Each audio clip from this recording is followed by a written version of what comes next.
apakah soft skills yang kita boleh lakukan atau kita boleh tambah baikkan untuk jadikan diri kita lebih different supaya dalam ramai-ramai orang yang tengah join PPTI ni kita dapat conquer dunia.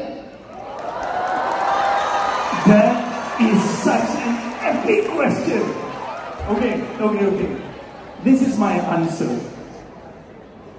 I think personally kepada saya, the most important skill to have dalam apa-apa kejayaan sekalipun, whether you choose content creation, cikgu, whatever it is, the most important skill to have is public speaking.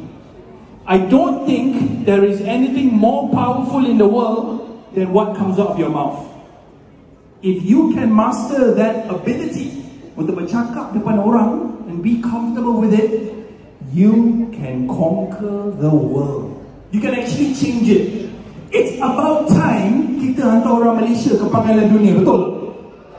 Asyik Western people je, kenapa bukan orang Malaysia pula? Am I not right? So yes, public speaking number one kepada saya adalah yang paling penting. Okay? And to master that, very easy.